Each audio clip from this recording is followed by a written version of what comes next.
അമ്മേ, എടി സ്വാതി, ദാ ഈ മാല ഒന്ന് നോക്കിയേ.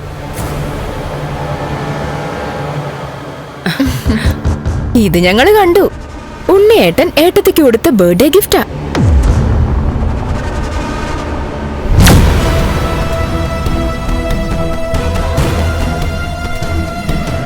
അവൻ അവൾക്കൊന്നും വാങ്ങിക്കൊടുക്കുന്നില്ലെന്നായിരുന്നല്ലോ പരാതി.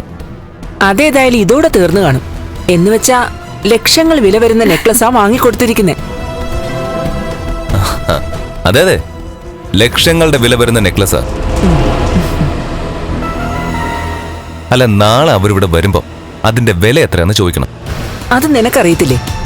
അവര് നമ്മുടെ ജ്വല്ലറിന്നായിരിക്കുമല്ലോ സ്വർണം വാങ്ങിയത്. ആ സമയത്തെ ഞാൻ അവിടെ ഇല്ലായിരുന്നു. ഓ,